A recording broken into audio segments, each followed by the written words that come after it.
Olá, eu sou Edson Leonel, sou professor do Departamento de Estruturas da USP São Carlos e nesse vídeo nós discutiremos o tema Formulação Geral da Torção e Analogia de Membrana, que é o tema que está no capítulo 16 da apostila de Mecânica dos Sólidos e Resistência dos Materiais, que eu tenho escrito ao longo do tempo. Se você quiser uma cópia gratuita dessa apostila, basta me encaminhar uma mensagem nesse endereço de e-mail que está na sua tela.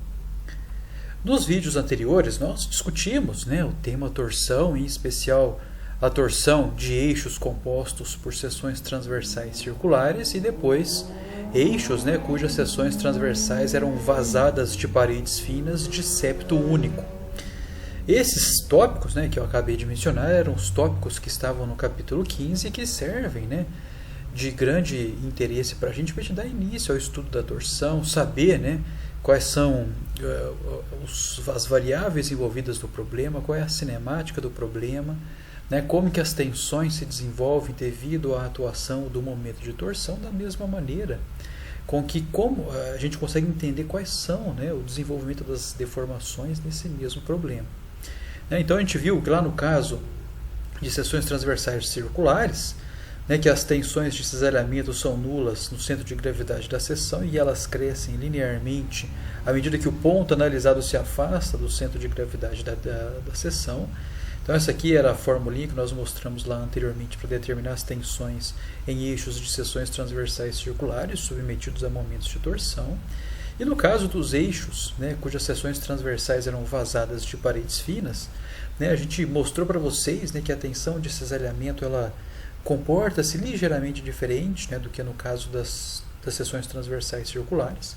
No caso dos perfis vazados de paredes finas, de septo único, ou seja, de um único buraco, o que acontece é que as tensões de cisalhamento elas vão percorrer as dimensões médias da seção transversal.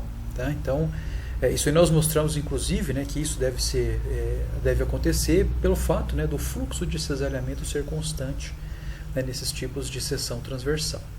Então a gente mostrou que naquela oportunidade que a tensão de cisalhamento nesses perfis aí abertos de paredes finas de septo único ele pode ser calculado através dessa equação, que envolve o momento de torção sobre duas vezes a espessura da parede fina que compõe a seção transversal analisada vezes a área média desse mesmo perfil, dessa mesma seção. Vimos também que a gente consegue calcular os giros relativos das seções transversais que compõem os eixos por meio dessas duas equações, sendo que essa primeira ela é válida para o caso onde nós temos as seções transversais circulares e a segunda equação ela vale também para o caso onde nós temos os perfis vazados de paredes finas de septo único.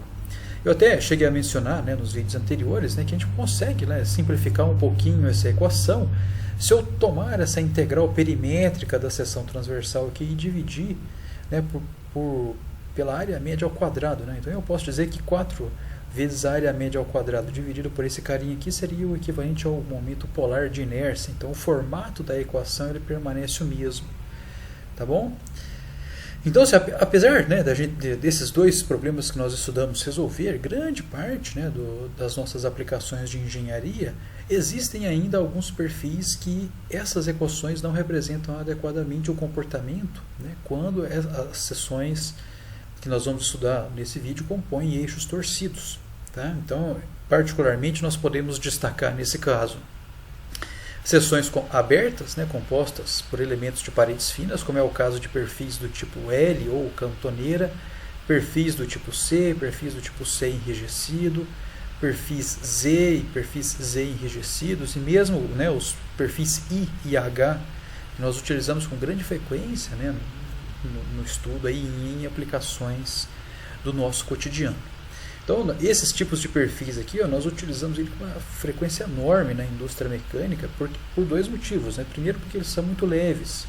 E o segundo é porque eles são muito fáceis de serem obtidos. Então, se você pegar uma chapa e você dobrar ela uma vez, você tem um perfil cantoneira. Você pode utilizar, inclusive, as abas desse perfil para você fazer parafusar, fazer a fixação dessa barra ao restante da estrutura. Então, você tem a facilidade dele ser muito leve, você tem a facilidade de ser fácil de ser construída uma barra com esses tipos de configuração, e além disso eles são muito fáceis de você acoplar ele no restante da estrutura.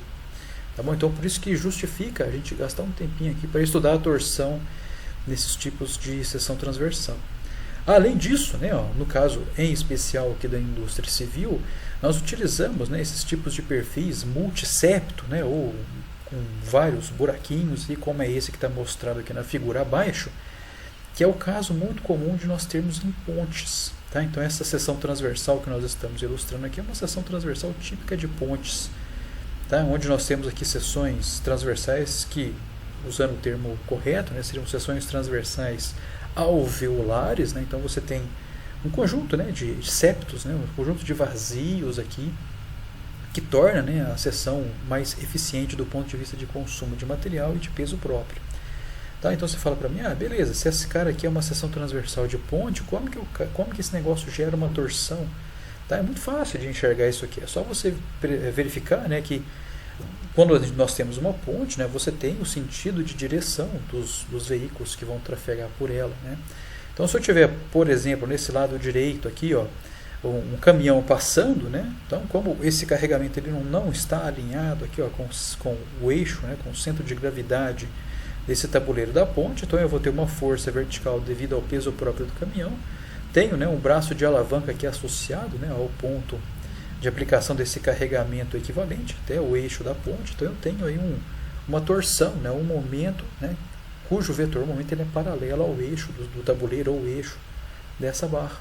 Tá bom? Então esse caso aí gera uma torção que causa, né, tensões significativas, né, nesses tipos de estrutura. Tá bom? Então o que nós vamos fazer no vídeo de hoje, nós vamos dar um pouquinho mais de atenção na apresentação da teoria e na solução de problemas envolvendo seções multisseptos, tá bom? No vídeo seguinte nós vamos particularizar essa teoria para o caso dos perfis abertos compostos por elementos de paredes finas. Então a solução desse tipo de problema ela é consideravelmente complexa, então, ou seja, a apresentação da formulação ela é consideravelmente complexa e ela requer assim, conteúdos que estão inclusive além do escopo do nosso curso, né? Então a solução, digamos, canônica ou bonitinha ou com toda a formulação matemática necessária para a gente apresentar essa formulação, ela requer conteúdos da teoria da elasticidade, né?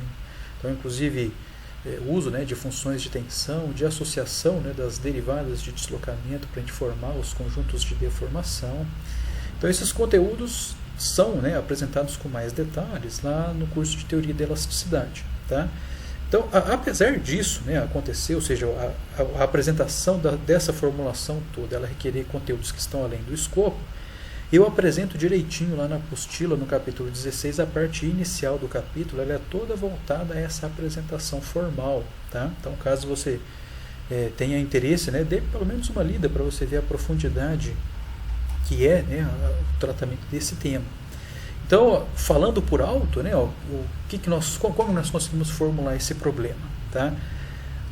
Primeiro, do ponto de vista completamente analítico, né, envolvendo aí toda a parte, o arcabouço, né, de conhecimento da teoria da elasticidade. Primeira coisa, nós assumimos, né, uma configuração cinemática para o problema, ou seja, nós idealizamos a configuração deslocada da barra, certo? Composta aí por seções multissepto devido à atuação do momento de torção. Tá? Nesse caso, como as seções transversais elas podem ter algum tipo de assimetria, né, ou nós podemos perder a axissimetria da seção transversal, pode ser que no problema surjam empenamentos. Tá? Então, ou seja, pode ser que surjam deslocamentos, né, axiais dessa barra devido à atuação do momento de torção. Apesar disso poder acontecer, nós vamos assumir que a estrutura ela tem, né, ou a barra pelo menos, ela tem essa liberdade de se deslocar axialmente, né, devido à atuação do momento de torção, sem o surgimento de forças normais. Esse é o ponto chave aqui da nossa análise. Tá? Então, nós vamos assumir que, assim como nos problemas discutidos no capítulo anterior de torção, que os problemas são de torção livre, tá? Ou seja, nós vamos assumir que o momento de torção ele causa, né, exclusivamente tensões de cisalhamento no problema, ele não causa forças normais. Tá bom? Devido a essa hipótese, né, se eu tomar, né, os pontos pertencentes à seção transversal dessa barra antes da atuação do momento fletor, perdão, momento de torção, né, o que acontece é que esses pontos, né, pertencentes ao plano da seção transversal, eles estão em um plano, tá, que é inclusive a geometria da seção transversal. Devido à atuação do momento de torção, o que acontece é que, como essa seção ela pode ter um empenamento, a posição desses novos pontos, né, que antes estavam em um plano, pode ser que elas estejam, né, elas possuam uma componente de deslocamento paralela ao eixo da barra. Tá? Então, a grande questão desse problema é como que eu consigo propor uma função, certo, que descreva os componentes de deslocamento dos pontos pertencentes à seção transversal. Tá? Então, os deslocamentos, nesse caso, eles serão compostos, né, pelos deslocamentos associados ao empenamento, né, que eles podem surgir ou não, e eles estão associados também ao giro relativo, né, da seção transversal devido à atuação do momento de torção. Tá? Então, o que usualmente nós fazemos é que nós conseguimos associar o giro no plano da seção transversal a esse deslocamento axial da barra que acontece, né, devido ao empenamento, que é uma consequência da atuação do momento de torção. Tá? A partir, né, dessa função que nós usualmente chamamos de uma função φ maiúsculo, que ela inclusive está aqui, ó, nós conseguimos, né, determinar o campo de deformações, que nesse caso particular, né, serão o campo de distorções, associados a esses deslocamentos. Tá? Vocês se lembram lá, quando eu falei, quando a gente estava discutindo deformação, que eu disse, né, que a deformação ela é uma mudança de forma. E que os pontos, né, ou um corpo, ele muda a sua forma se, né, os pontinhos que pertencem, os pontos materiais que pertencem a esse corpo, se eles, né, eles se deslocam de maneira diferencial, né, ou seja, se existe um gradiente, né, para esses deslocamentos do corpo. Porque se o corpo ele se movimentar no espaço, mas todos os pontinhos tiverem o mesmo deslocamento, então a forma do corpo ele permanece, ele só se desloca no espaço. Agora, para eu ter uma deformação, né, eu preciso de ter um gradiente de deslocamento. Tá bom? Ou seja, os pontos materiais que compõem o corpo, eles precisam se deslocar, né, com intensidades diferentes para eu ter mudança de forma e consequente deformação. Certo? Então, essa associação de derivadas de deslocamento com deformações, né, a gente vê isso aí com detalhes lá na teoria de elasticidade, e na apostilinha, né, eu apresento apenas as expressões chaves. Então, a gente consegue associar, nesse caso, as derivadas dessa função φ, que associa, né, o campo de deslocamentos do problema, às deformações. Tá bom? Se eu tenho, né, nesse caso, as deformações, o campo de deformações, né, que nesse caso são distorções, se eu conheço, né, os seus valores, eu consigo utilizar a lei de Hooke e associar, né, as distorções às tensões de cisalhamento. Tá bom? Se eu conheço, né, as expressões das tensões de cisalhamento, que agora são função, né, desse φzão aí, ó, que descreve o campo de deslocamentos, então a gente consegue impor uma condição de equilíbrio, né, de tal forma que eu consigo associar, né, agora, como está mostrado nessa primeira equação aqui, os campos de deslocamento, né, φzão aí, que dão aí para a gente as novas posições dos pontos materiais depois da atuação do momento de torção. Tá? Então essa aqui é uma equação que envolve, né, essa função maior φ, envolve o giro da seção transversal, inclusive, né, que é esse φ menor, e envolve o G, que é o módulo de elasticidade transversal. Tá bom? Então o que eu quero destacar, né, disso tudo que eu falei por alto, né, sem apresentar figuras, etc., né, é que inclusive tudo que eu falei está escrito bonitinho lá na apostila, é que a gente consegue escrever essa equação diferencial aqui de segunda ordem. Tá bom?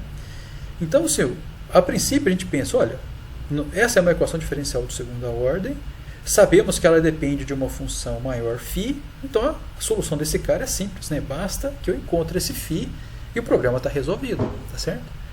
A questão toda é que esse cara aqui, esse φ aqui, ele é muito difícil de você fazer, entendeu? E esse que é o ponto-chave aqui do problema. Tá? Então, se a gente sabe qual que é o formato da equação diferencial, nós sabemos, né, qual é o problema que nós temos que tratar, mas nós não conseguimos determinar, ou pelo menos bater o olho no problema e dizer, olha, esse φ aqui, ó, vai ter uma cara, sei lá, logarítmica, ou vai ser exponencial, ou vai ser polinomial. A gente não consegue dizer isso de cara. Tá? Então esse que é o problema complicado aqui de ser resolvido, porque a gente consegue propor a formulação, consegue chegar na equação diferencial, mas depois a gente não consegue resolver ela. Tá? Então esse que é o ponto chato do problema. Tá? Então, ó, como nós somos engenheiros, né, qual que é a nossa função? É resolver problemas, certo? Então a gente sabe qual que é, né, a dificuldade, o que a gente faz? A gente encontra mecanismos auxiliares para tentar resolver, tá, o problema que se coloca na nossa frente. Tá? E para resolver esse problema aqui, ó, tá, no caso da gente não conseguir enxergar de cara qual é o valor dessa função zona φ, tá, a estratégia que nós adotamos aqui é fazer algo que nós chamamos de analogia de membrana. Tá? Então, se a gente consegue resolver essa equação diferencial aqui e encontrar um φzão, né, uma função zona φ que resolve o problema para a gente utilizando uma analogia. Tá? Então, essa que é a estratégia. Né? Aí você fala, mas então você para nesse momento, né, e se pergunta, entendi que a formulação do problema ela é consideravelmente complexa, mas que depois de todos os aspectos que o Edson comentou, aí a gente chega numa equação diferencial de segunda ordem, mas que o grande problema dessa equação diferencial de segunda ordem é encontrar a função que resolve ela. Tá? E esse é o ponto-chave que eu quero que vocês focam aqui. Tá? Agora, eu quero que vocês deem, né, um stand-by e vamos discutir um outro aspectozinho aqui. Tá? A princípio, completamente diferente desse primeiro que eu discuti, mas depois a gente vai fazer a conexão dos dois. Tá? Eu quero que vocês deem uma olhada nessa figura que está na tela de vocês, ó, e que eu quero que vocês enxerguem essa imagem em branco, aqui, essa estrutura em branco. Tá? É uma estrutura que nós chamamos ela de tensor structure, né? Ou seja, uma estrutura que ela trabalha, né? Ou ela mecanicamente ela desempenha as suas funções, transmitindo os esforços solicitantes através do seu plano médio, exclusivamente através de forças. Tá? Então, apesar dela ter essa geometria aqui consideravelmente complexa, que inclusive esse tipo de estrutura aí, se vocês gostam de festas, né, é muito utilizado, né, em raves, etc., para fazer a cobertura mesmo e deixar o espaço ao mesmo tempo protegido das intempéries aí, do meio ambiente, mas permanece um espaço aberto, né, para as pessoas se movimentarem. O grande aspecto legal desse cara é que ele se parece, né, com uma estrutura de casca, mas apesar disso, né, ele transmite as forças através apenas de trações. Tá? Esse que é o aspecto chave. Então isso aqui é o que difere, né, na verdade aqui o que nós chamamos de membrana, essa estrutura em branco aqui que são as tensor structures. Elas são, né, nomeadas aí de membranas, que são estruturas compostas, né, de elementos assim, que tem uma espessura muito pequena comparado com as suas dimensões no plano e que transmitem, né, os esforços solicitantes sobre ela aplicado exclusivamente através de forças paralelas ao seu plano. Tá? Então, em particular, essas forças são forças de tração. Então, esse cara aqui ele tem uma rigidez muito baixa, a transmissão, né, de esforço de flexão e mesmo de torção. Então, esse cara aí, se você aplicar uma flexão nele, ele simplesmente vai dobrar. Tá bom? Então, isso aqui é muito parecido com o tecido da sua camisa. Se você pegar a sua camisa e dobrar ela, ela vai dobrar sem grandes resistências. Agora, se você pegar o tecido e esticar ele, você vai perceber que você vai ter que fazer muita força para ele esticar. Né? Ou seja, o tecido ele consegue transmitir a força de tração, né, na direção paralela ao plano do tecido. Tá certo? Então, a grande sacada aqui, ó, né, desse problema da membrana é que imaginem que nós tenhamos uma membrana, tá certo? E que a gente aplique uma pressão aqui, ó, interna, que poderia ser chamada de P, na direção, sei lá, de baixo para cima. Tá? Então, se a minha mão fosse aqui uma membrana, na posição horizontal, se eu aplicar uma pressão de baixo para cima, né, ela vai tender a se deslocar e transmitir depois essas forças, né, através de forças paralelas ao seu plano. Tá? Então, se uma bolha de sabão, ela tende a ser uma membrana, tá? Porque quando você sopra, né, o seu mecanismos, né, de fazer a bolinha de sabão, né, é como se o seu sopro fosse, né, essa pressão interna, e naquele aro, né, no qual tem lá a película da bolha de sabão, ela vai estender e formar a bolha, né? Mas a pressão interna que está sendo aplicada devido ao seu sopro, ela está percorrendo as paredes, né, dessa bolha e transmitindo, né, através dessas forças aí por forças paralelas ao seu plano. Tá certo? Então a grande sacada, né, ó, desse problema da membrana é que a gente consegue impor um equilíbrio, certo, de forças na membrana. Então se eu pegar, né, essa estrutura, né, de membrana. E se eu pegar esse mesmo, é um brinquedinho de criança, né, que a gente faz aí bolha de sabão, se eu soprar, né, até com uma intensidade baixa de força aqui nessa membrana, eu consigo fazer uma somatória de forças, né, de tal maneira que a força equivalente associado ao meu sopro, né, ou seja, a força equivalente associada à pressão que eu imponho sobre a bolha, associado ao sopro que a gente dá, tem que ser igual, né, a força equivalente atuante no aro, tá certo? Desse brinquedinho aí, tá bom? Então, a grande sacada desse problema é que esse equilíbrio e as equações todas que descrevem esse equilíbrio, elas chegam, né, o resultado dele é essa equação diferencial também de segunda ordem que está apresentada aqui embaixo, tá? Na qual esse Hzinho que está aqui, ó, ele se refere nada mais, nada menos do que uma função que descreve a geometria dessa membrana que aparece, né, a configuração deformada da membrana que aparece devido à atuação dessa pressão interna que eu estou chamando aqui simplesmente de P. Tá? Mas o fato legal que tem aqui, ó, desse equilíbrio de membrana, né, você pode falar, mas o que membrana tem a ver com torção, né? Então tá vendo que não tem nada a ver a princípio, né? Essa membrana inclusive é um outro tipo de estrutura que nem inclusive transmite torção, mas aí você fala, o que isso tem a ver? Tá? O que tem a ver é que a equação associada ao equilíbrio da membrana, ela é do mesmo tipo, tá certo? Da equação diferencial que governa o problema da torção. Tá? Então, o que nós fazemos para resolver esse problema complicado da torção, que é o nosso alvo, nós podemos fazer algum tipo de analogia, né? E daí o que vem o nome, né? Analogia de membrana, ou nós podemos fazer algum tipo de associação entre esses dois problemas, de tal forma que eu consiga determinar essa função φ através, né, do equilíbrio de forças de uma membrana.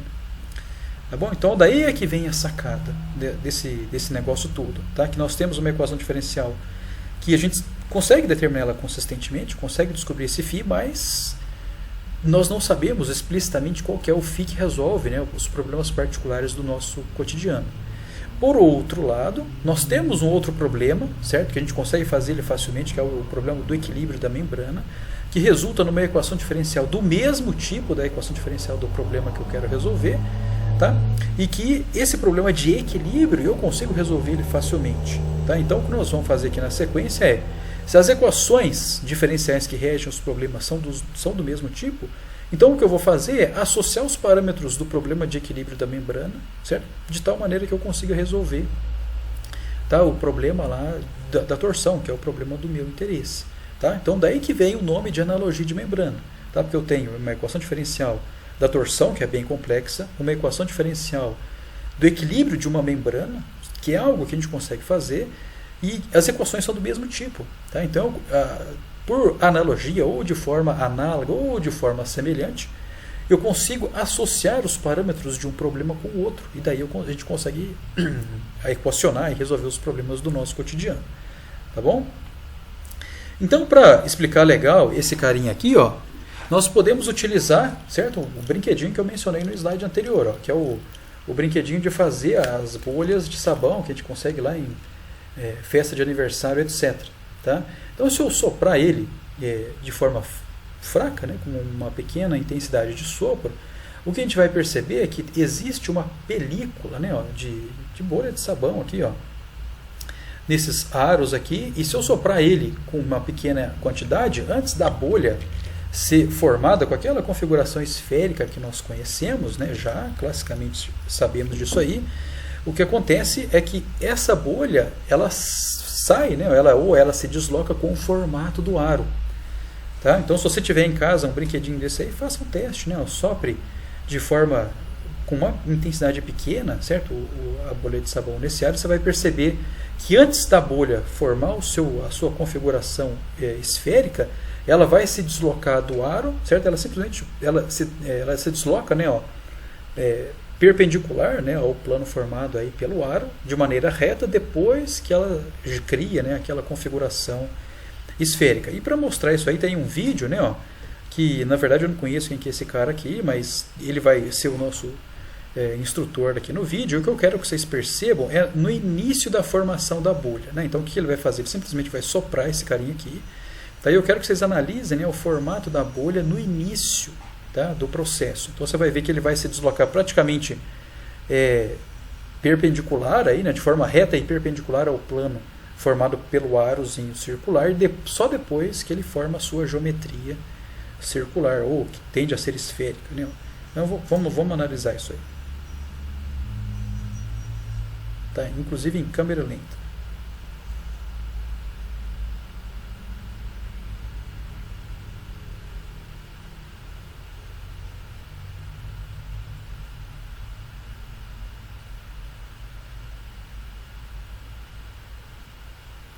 Tá? Então, o objetivo é analisar, né, o início da formação dessa bolha. Esse que é o ponto-chave aí, é o que nós queremos fazer. Por quê? Né? Por que é no início da formação da bolha? Porque é nesse ponto, né, onde a geometria da bolha está razoavelmente comportada, né, ou seja, ela tá, a parte superior do deslocamento aqui ela é praticamente paralelo, né, ao plano formado pelo o aro circular. Então é nele que nós vamos impor o nosso equilíbrio. Tá? Então qual que é a jogada? Ó, vamos impor o equilíbrio então, ó, nessa membrana. Tá? E a partir disso aí é o que eu também apresento na apostila e que eu chamo de dedução expedita do problema, porque a gente faz, né, apesar, né, do que nós vamos fazer aqui ser consistente, a gente consegue também fazer uma abordagem expedita aqui de tal maneira que a gente consiga formular o problema de forma consistente, mas utilizando o ferramental que a gente conhece. Tá bom? Então, por isso que a partir de agora, né, ó, já que vocês têm essa ideia clara da complexidade do problema, de qual que é, né, a complexidade da solução do problema, né, da torção, né, que requer inclusive conhecimentos aí da teoria da elasticidade, a gente consegue, né, associar esse problema à solução do equilíbrio de membrana, que, né, como já mencionamos lá anteriormente, tem a equação diferencial do mesmo tipo. Então eu quero que vocês imaginem aqui, ó, que nessa figura da esquerda a gente tenha uma tampa, certo? Que é essa parte aqui retangular, e que nessa tampa eu faço aqui, ó, um furo, tá certo? O furo aqui é inclusive determinado aqui por esse contorno interno nessa figura aqui, e do contorno interno até o contorno externo é o ponto onde eu colo, certo? Sobre essa tampa furada aqui uma membrana. Tá? Então você pode pensar nessa membrana aqui como sendo, sabe, um recorte aí de um balão de festa. Ou mesmo, né, você coloca aqui uma película de sabão, como a gente ilustrou aqui no vídeo, e eu mostrei aqui também com o brinquedinho que a gente tem aqui. Tá? Então, se eu fizer um corte aqui, ó, só para analisar, né, de forma de uma maneira mais interessante aqui, o que está acontecendo nesse problema. Então, se eu fizer um corte aqui, ó, nessa direção perpendicular a essa caixa furada, o que nós vamos observar é que se eu aplicar uma pressão, que eu estou chamando uma pressão P, no sentido saindo do plano aqui ou da tela, nós vamos observar que essa membrana que está colada aqui, ó, nesse furo, tá? O que a gente vai perceber é que essa pressão interna vai fazer com que a membrana se desloque. Tá certo? E além disso, a gente vai observar que esse deslocamento que acontece, né, como a gente observou lá no início da formação da bolha, ele faz, né, com que essa membrana se desloque de maneira, né, ó, praticamente paralela, tá, ao plano formado, né, pelo furo, tá certo? Então essa parte reta aqui, ó, que eu estou ilustrando aqui, que vai, né, dessa espessura aqui, ó, finalzinho do T1 até o inicinho do T2, essa parte aqui, ó, que é vertical, inicialmente ela é paralela à dimensão do furo. Tá? Então é como se a membrana ela simplesmente levantasse, tá, de forma paralela aqui devido à atuação desse P. Tá? Então, se essa membrana está presa, né, a essa caixa, né, por meio dessa espessura que eu estou chamando de T, tá, que inclusive pode ser variável, estou considerando aqui, né, em um dos pontos que eu fiz o corte para enxergar a espessura T1 e no outro a espessura T2, tá? Então é tranquilo, esse cara pode ter uma espessura variável, mas a ideia é que essa membrana ela seja presa, tá, ao longo dessa espessurazinha aqui, tá? E ao longo de todo esse perímetro aqui de espessura T, que pode ser variável. Tá? Então eu posso chamar aqui, ó, esses ângulos aqui, ó, que definem, né, ó, se a membrana ela se desloca para cima e ela está presa aqui, ó, ao longo dessas espessuras, então ele tem que ter uma continuidade, né? A membrana tem que descer, ó, do seu ponto superior deslocado até o ponto no qual ela está presa. Tá bom? Então eu vou chamar esses ângulos aqui, ó, que definem, né, o ângulo entre essa parede inclinada aqui, ó, da membrana e, né, o plano formado pela superfície dessa tampa, aqui a superfície até inclusive a superfície do buraco aqui que nós estamos considerando, vou chamar de ângulos alfa, tá? Então eu vou dizer, né, ó, que essa tampa aqui ela tem uma dada altura, tá? Então a distância, ó, do ponto, né, onde o buraco está até o ponto no qual a membrana está posicionada, eu vou chamar esse cara de H, que é simplesmente, a gente chamar ele de altura da membrana. Então se eu disser, né, ó, que esse deslocamento ele é pequeno, né, como de fato nós vimos que ele é pequeno, né, no início da formação da bolha, então eu posso dizer que esse ângulo alfa ele é muito pequeno. Tá? Então se ele é muito pequeno, eu posso dizer que o ângulo alfa ele é muito parecido, né, em termos de valores, com o seno do alfa e também que é muito parecido com o tangente do alfa. Então eu posso simplesmente dizer, né, que esse alfa, tanto faz o alfa 1 ou o alfa 2, ou todos os alfas aí que tem ao longo do problema, né, então eu vou dizer que eles, né, esses ângulos, eles podem ser considerados iguais, né, à razão entre o H sobre o T. Então, ou seja, se esse ângulo é pequeno, né, então ele é praticamente igual à tangente dele. Né? Então se eu fizer a razão aqui entre H, que é a altura, dividido pelo T, que seria o tangente do alfa, né, como ele é muito pequeno, eu posso aproximar sem perdas significativas de representatividade, né, a função trigonométrica pelo próprio ângulo. Tá? Então a ideia nossa aqui, ó, é, com base na idealização dessa configuração deslocada da membrana, vamos impor um equilíbrio, tá? O equilíbrio da membrana, o equilíbrio de forças. Tá? Então eu vou ter aqui, ó, né, se eu seccionar esse carinha e transformar essa membrana aqui no equilíbrio de corpo rígido, né, vamos fazer o diagrama de corpo livre desse carinha aqui para a gente fazer o equilíbrio. Então o que a gente vai perceber? Bom, a gente vai perceber primeiramente que a membrana ela transmite as forças através do seu próprio corpo, né? Então para que o equilíbrio aconteça, né, ó, essa força equivalente associada a essa pressão P, ela, que inclusive que está nesse corte que nós fizemos aqui, ela está atuando na horizontal, ela tem que ser equilibrada, né, pelas forças transmitidas na membrana através desses carinhas inclinados aqui, ó, tá, dessas porções inclinadas que se referem inclusive ao domínio material da membrana, né, ao corpo da membrana.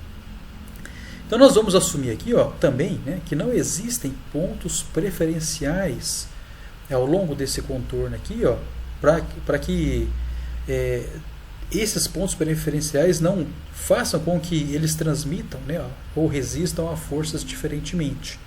Tá? Então o que eu estou querendo dizer com isso aí? O que eu estou querendo dizer é que ao longo desse contorno aqui, ó, de espessura T variável, todos os pontos aqui transmitem igualmente a essa força aplicada a P aqui através dessas paredes finas da membrana.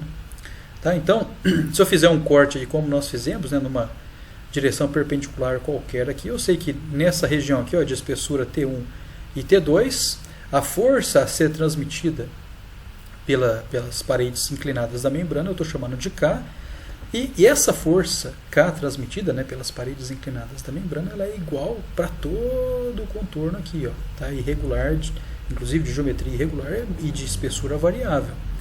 Tá? Então por que eu posso assumir isso? Né? Porque eu estou assumindo que a membrana que está sobre esse carinha aqui, né, sobre esse buraco, ela seja uma membrana homogênea. Então se você parar para pensar nessa bolha de sabão que nós demos o exemplo anteriormente, então a espessura da bolha de sabão em si, eu posso assumir como sendo uniforme. Né? Então se ela é uniforme, ela transmite essa força de maneira igual, tá? Ao longo tanto da sua parte aqui deslocada quanto das suas porções inclinadas, tá certo? Então o que a gente tem que fazer aqui de equilíbrio é que essas porções aqui, ó, através dessa figura do lado direito, essas componentes de força, né, que eu estou até indicado que seria a componente dessa força K, transmitida por essa parede inclinada aqui, ó, se eu tomar as componentes verticais dela, elas vão se cancelar naturalmente, né, porque só existem, né, forças verticais aqui devido, né, à transmissão dessa força ao longo da parede inclinada da membrana, tá bom? Então esses caras aqui, nesse desenho aqui, essas componentes verticais de K, elas são autoequilibradas. No entanto, né, se eu fizer uma somatória de forças horizontal aqui, ó, a componente horizontal dessas forcinhas K transmitidas aqui pelas paredes inclinadas da membrana, elas têm que se anular, né, com a força equivalente associada a essa pressão interna P. Tá certo? Então, se eu multiplicar essa pressão interna P pela área média desse buraco aqui, pela área média deste septo, tá? Isso aqui tem que ser igual à integral dessas forças verticais aqui, ó, que nesse caso, nessa figura aqui, estão posicionadas aí ao longo da direção horizontal, né? Se eu integrar ela ao longo de todo esse contorno irregular. Tá? Então, se eu decompor essa força K ao longo dessa direção horizontal aqui, ó, tá? Então eu posso, né, sabendo que o seno é praticamente igual ao ângulo, que é praticamente igual à tangente, então eu posso dizer que essa componente horizontal aqui, ó, do K, tá certo? Ele vai ser o próprio K vezes H sobre T, que é o ângulozinho. Tá? Tudo bem? Que seria, nesse caso, o seno, né? Componente seno aí para pegar essa parcela horizontal aqui, ó, dessa forcinha. Tá bom? Então, se nesse primeiro pedacinho aqui a espessura é T1, então a componente de forças associado aqui ele vai ser o KH sobre T1. Tá bom? No lado de baixo aqui, essa componente horizontal da força K, ela vai ser o KH sobre T2. Então, que nos dá aqui também, né, uma componente de forças orientada aqui, né, na direção horizontal. Então, o que nós temos que fazer é integrar essas forças KH sobre T, tá certo? Aqui, ó, ao longo de todo esse perímetro aqui, ó, da região do furo, tá? E esse cara tem que se anular, né, com a força equivalente associada à pressão interna. Então, se eu pegar aqui, ó, P vezes a área média, isso aqui me dá uma força equivalente, tá? Que nessa visualização aqui, ó, da esquerda, resulta, né, saindo do plano da nossa tela. Tá bom? Agora, se eu integrar aqui, ó, ao longo desse perímetro que eu estou chamando aqui perímetro S, tá? Se fizer uma integral fechada aqui ao longo desse perímetro S, dessa força K transmitida, né, ó, pela parede inclinada da membrana, vezes, né, sua componente seno, que é o H sobre T, certo? Se eu integrar essa força aqui ao longo de todo esse perímetro, ao longo de todo o DS, isso aqui é uma somatória de forças, né, que nessa visão aqui é uma somatória de forças horizontal igual a zero. E se eu analisar essa figurinha aqui, né, a sua visão em planta, a gente percebe que é uma somatória de forças em Z igual a zero, né, se eu considerar aqui XY e o plano Z aqui saindo do plano da tela. Tá certo? Então a ideia desse equilíbrio é que eu consigo, né, ó, determinar essa altura H. Tá bom? Então se esse carinha aqui, ó, eu tenho um único septo, um único buraco, né, então essa altura aqui, ó, ela é constante para todo esse deslocamento de membrana. Então eu posso tirar ele para fora da integral, se é uma variável constante. Então eu consigo, né, descrever a altura deslocada dessa membrana aqui como sendo a razão entre P sobre K, né, ou seja, a razão entre a força, a pressão interna, né, aplicada, e a força K transmitida pela parede inclinada da membrana, vezes a área média do buraco, dividido pela integral perimétrica de 1 sobre TdS. Tá, tudo bem até aqui? Então, inclusive, essa integral aqui perimétrica de 1 sobre TdS, a gente já viu ela com bastante detalhes lá quando nós analisamos, né, o problema semelhante, né, de uma torção de uma seção transversal de compostos por elementos de paredes finas vazada de septo único. Então, a gente já calculou ela, inclusive, várias vezes. Tudo bem? Então, ó, a partir dessa expressão aqui que a gente calcula a altura deslocada da membrana, eu poderia calcular aqui, ó, o volume contido, né, debaixo aqui, ó, dessa superfície da membrana, ou o volume associado ao deslocamento da membrana. Tá bom? Então, como esse carinha aqui, ele é essa espessura, né, primeiro ela é pequena, então esse ângulo aqui ele vai ser bem próximo de 90 graus. Então eu posso calcular esse volume deslocado sem erros significativos, multiplicando esta altura H, que a gente calculou ali anteriormente, né, através dessa fórmula meio maluca aqui, vezes a área média do buraco. Tá? Então aqui está a expressãozinha. Ó. Então o volume contido, né, ó, debaixo dessa membrana, ou o volume associado, né, à deformação aí da membrana, nesse caso aí onde o deslocamento dela é pequeno, ele nada mais é do que a área média vezes H. Então, se eu multiplicar esse cara aqui pela área média, eu consigo calcular, né, e determinar o volume, né, contido debaixo aí da superfície da membrana na sua configuração deslocada. Tá bom? Tranquilo até aqui? Então você fala, beleza, entendi que a gente consegue calcular o volume deslocado aí, né, da membrana, pelo menos o volume contido, né, dentro da configuração deslocada da membrana através do equilíbrio dela, do equilíbrio mecânico, assumindo a atuação de uma pressão interna P. Mas onde que esse cara vai me levar? Para que ele me serve? Né, para que esse volume ele serve para a gente? Então, vamos continuar aqui. Ó. Então, daqui que nós vamos chegar na continha. Ó. Então a gente mostrou, né, ó, que essa primeira equação ela sai lá do equilíbrio, né, de forças lá na membrana. Então eu vou ter a força equivalente associada à pressão interna aplicada, né, na pressão interna positiva, né, que faz a membrana se deslocar, e que pela somatória de forças, como nós discutimos no slide anterior, eu tenho que tomar, né, as componentes paralela à direção de atuação de P, né, que são transmitidas pelas paredes inclinadas da membrana.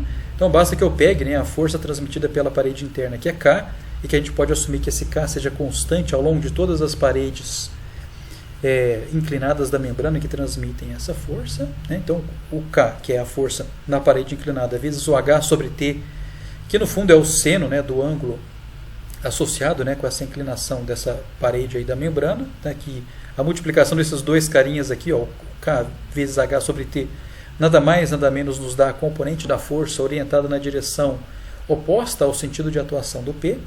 Então, se eu integrar esse cara no perímetro ds, ótimo, né? Então temos o equilíbrio de forças aqui, ó.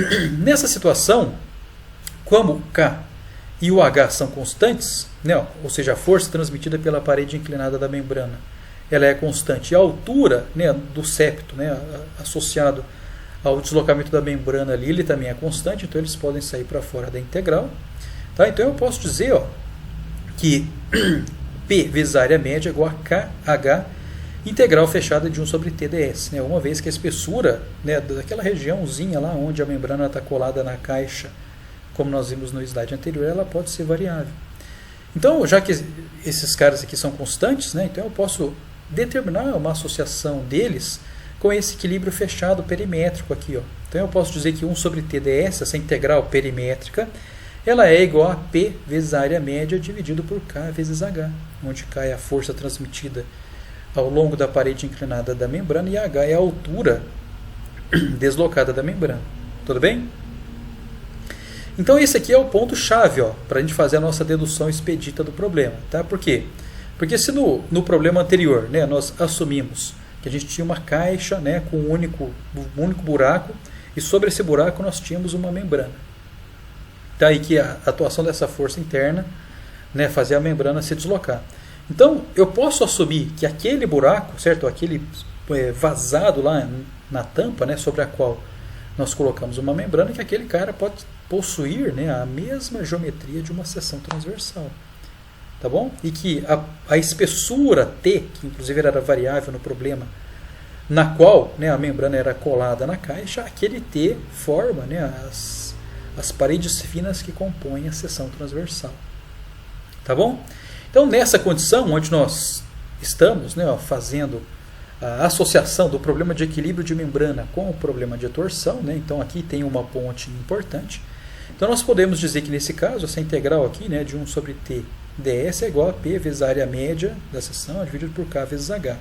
Então, vamos utilizar aquela equação, né, que nós já vimos lá no vídeo anterior, né, que nos permite determinar o giro de seções transversais, né, vazadas de septo único composta por elementos de paredes finas submetidas à torção.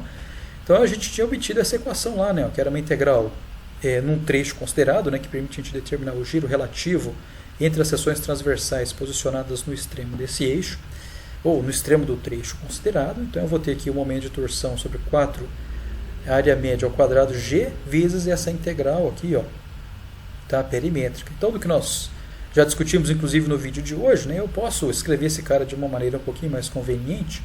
Se eu disser, né, ó, que 4 vezes a área média ao quadrado dividido por essa integral perimétrica formam para mim o momento polar de inércia. Então, eu só estou criando uma outra variável aqui, ó, de tal maneira a gente escrever essa integral do giro de uma maneira mais legal, né, envolvendo o momento de torção, integral no comprimento considerado, ou no trecho considerado, do IT vezes G, onde o momento polar de inércia é 4 área média ao quadrado vezes essa integral perimétrica. Tá? O que nós vamos fazer agora é, se nesse caso aqui, ó, a integral perimétrica está associada com o equilíbrio da membrana, vamos substituir ela aqui. Ó. Tá bom? Então eu vou dizer agora que o momento polar de inércia é 4 vezes a área média ao quadrado, né, como a gente já tinha definido, mas que essa integral perimétrica ela é o P vezes a área média dividido por K vezes H. Tá bom? E aí, ó, esse quadrado aqui, ó, corta com essa área média. Tá? Então, tá vendo esse Hzinho aqui? Ó, ele vem aqui para o numerador em cima, Mas o que é o área média vezes H? Não é o volume contido debaixo aí, ó, do deslocamento da membrana, ou debaixo da configuração deformada da membrana? Tá?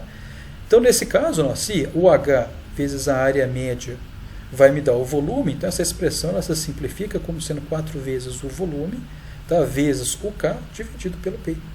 Tá bom? Então você fala, legal, Edson. Então agora daí é que vem a analogia de membrana. Isso. Então tá vendo como que a gente consegue fazer a analogia aqui nesse ponto? Tá? Então se eu até chamei a atenção já na dedução, né? Mas o ponto de conexão aqui, ó, da analogia do equilíbrio de membrana com o problema de torção está aqui, ó, da passagem dessa linha com a de baixo. Tá? Porque foi onde, né, através dessa dedução expedita aqui, que a gente associou esse equilíbrio perimétrico com o equilíbrio, tá, lá de forças na membrana. Tá bom? Então, olha só, nesses tipos de problema, o grande complicador vai ser sempre a determinação do momento polar de inércia. Sempre. Tá? Sempre vai ser. Tudo bem? O restante é fazer conta que nós já sabemos, né? Porque a gente já sabe qual que é a fórmula que calcula o giro, já sabemos, né? Depois a gente vai, inclusive, deduzir de novo aqui no slide seguinte a fórmula que calcula a tensão de cisalhamento, que também vai depender do volume, e o resto é fazer continha. O grande problema vai ser, então, determinar agora, né, o volume deslocado da membrana.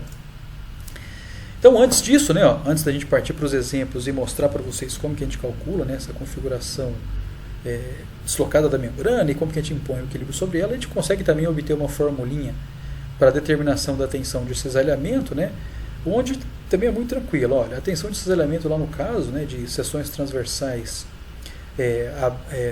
compostas, né, por elementos de paredes finas de septo único, ele é dado por aqui, né, ou seja, momento de torção sobre 2T área média. Mais do que nós vimos, né, vamos fazer a associação, a analogia, né, com a membrana aqui. Ó.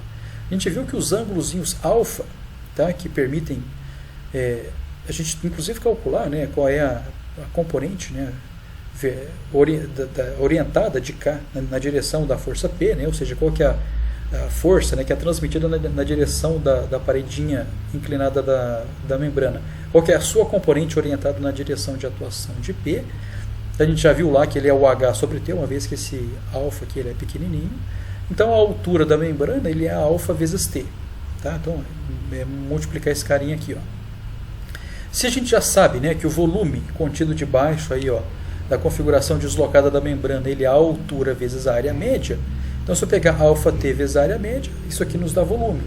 Tá bom? Então, redigindo esse cara de uma maneira mais conveniente, eu posso dizer que T vezes a área média ele nada mais é do que o volume sobre o alfa. Dessa maneira, eu posso substituir aqui, ó, o T vezes a área média, né, por volume sobre alfa, e aí a gente calcula, né, ó, a tensão de cisalhamento como sendo um momento de torção sobre 2 vezes o volume vezes o alfa. Tá certo? Então, aqui, da mesma maneira, né, com que para a gente calcular os giros, né, a gente precisa do volume deslocado da membrana, tá? Então, a gente precisa também dessa informação para calcular o momento polar de inércia e também para calcular aqui as tensões de cisalhamento no problema. Tá bom?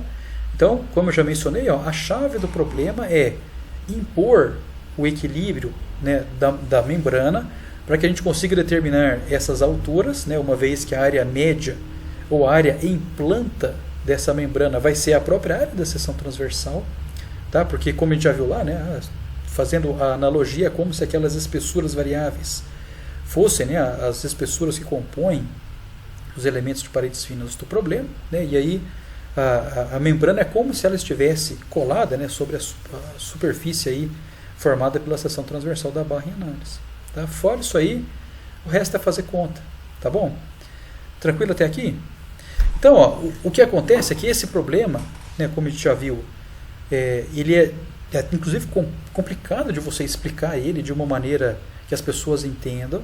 Tá? Inclusive, assim, se você tem dúvida sobre o que eu expliquei, né, peço que você volte o vídeo lá, assista até o que nós vimos novamente, porque de fato tem muitos detalhes, né, que a gente tenta falar aqui pausadamente, mas pode ser que muitos detalhes você não tenha conseguido captar. Mas a ideia é, né, aqui, através do equilíbrio de uma membrana, a gente encontrar qual que é o volume contido, né, volume deslocado da membrana, e aí com o volume deslocado da membrana, né, através das equações que nós mostramos anteriormente, a gente calcula o giro e também a gente calcula as tensões de cisalhamento, que no fundo são as grandezas que nos importam na nossa análise mecânica. Tá bom? Então, o que é bastante, né, estranho, e por isso que o tema tem esse nome, né, de analogia de membrana, é que a gente consegue, né, através da solução de um problema simples, a gente consegue, né, determinar parâmetros para a solução do problema de torção, que é um problema complexo. Tá bom? Então, se muitas pessoas já me perguntaram, mas o que é, no caso real, eu vou ter que colocar uma membrana lá no meu eixo? Não, não tem nada a ver, tá certo? Essa membrana que está aí, que nós vamos utilizar, é apenas um mecanismo virtual que nós utilizamos para poder calcular as propriedades geométricas da seção transversal. Tá certo? Então, se essa membrana ela nunca vai estar lá, ela é apenas um cara virtual, certo? Que a gente usa, né, para que através da analogia da solução da membrana a gente encontre os problemas ou as grandezas associadas, né, ao problema geométrico da seção transversal. Então vamos resolver um exemplo para vocês verem que como isso é simples. Ele é extremamente difícil de explicar, mas ele é muito fácil de você resolver exercícios com ele, tá? E manipular inclusive. Então nesse exemplo, pede que a gente determine o momento polar de inércia e também o momento de torção máxima admissível para um eixo cuja seção transversal está ilustrada abaixo. A espessura das paredes finas da seção é igual a 0,5 centímetro e a tensão de cisalhamento máxima ela é igual a 26 MPa. Então, quando a gente bate o olho aqui, a seção transversal ela é composta, né, por duas porções materiais de geometria retangular. Tá? Eles têm, né, paredes que são finas, então é 0,5 centímetros, se eu for comparar com 10, que é a menor dimensão da seção, então a dimensão é menor do que 10 vezes, né, então a espessura é menor do que 10 vezes a menor dimensão da seção.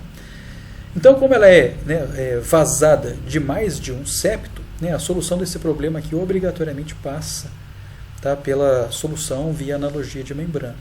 Então, como nós já vimos anteriormente, qual que é a estratégia? Olha, vamos assumir que sobre aqui, o plano da seção transversal, nós coloquemos aqui uma membrana, tá, e que essa membrana a gente vai aplicar uma pressão interna P, tá, e que através, né, da sua configuração deslocada, a gente determina, né, o volume, tá, e o volume, para calcular o volume, eu preciso das áreas médias, tá, de cada um desses buraquinhos aqui. As áreas médias são bem fáceis de calcular, porque são as próprias áreas associadas, né, aos septos na seção transversal. Então, se eu calcular a altura deslocada dessas membranas, temos o volume, pronto, acabou. Tá bom? Então, a ideia aqui, como nós temos dois septos, né, então eu vou assumir que eu tenho uma membrana única colada aqui, sobre estes dois septos, e que nessa membrana eu vou aplicar uma pressão interna P, tá bom? Então, se eu aplicar essa pressão interna P, a membrana que está sobre esses dois septos, elas vão se deslocar, tá bom? E aí, vamos impor o equilíbrio e descobrir qual que é a altura deslocada de cada um dos septos. Tudo bem?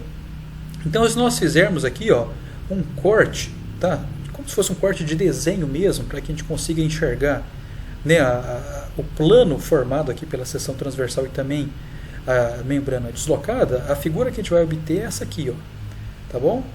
Então eu vou assumir, certo, na nossa análise aqui, por simplicidade, eu estou arbitrando isso aqui, que a altura associada ao septo 1, que eu estou chamando aqui de H1, ela é maior do que a altura associada ao deslocamento da membrana no septo 2, H2. Tá? Então você fala assim, Edson, como que você sabe disso? Eu falei, eu não sei, eu estou arbitrando aqui, isso aqui é que nem equilíbrio. Tá? Eu vou assumir, a princípio vou arbitrar que as alturas são essas, vou impor equilíbrio de forma consistente e vou chegar no final, eu vou obter os valores das alturas. Né? Pode ser que isso não se observe, não seja observado, tá bom? Tranquilo? Legal, então o que a gente vai fazer aqui? Então, a gente sabe, né, que essa pressão interna P, que está sendo aplicada sobre essa membrana, que enfatizo de novo, ela está virtualmente posicionada aí, ela vai ser equilibrada, né, por forças que estão sendo, né, transmitidas pelas paredes inclinadas aqui da membrana ao longo, né, desses trechos aqui, de seção transversal.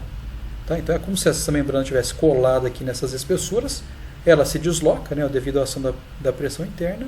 Então, né, a pressão interna atua nessa visão aqui, né, da seção transversal, no sentido saindo do plano da tela, e, né, as porções inclinadas da membrana, elas vão transmitir essa força, né, através, né, de transmissão, né, de forças K no sentido oposto. Então a gente vai assumir que essas forças K, que a gente durante a nossa análise, a gente assume que elas sejam, né, de mesma intensidade, ou seja, que a membrana ela seja homogênea de tal forma que ela transmita essa força K com a mesma intensidade, né, para todas as paredes.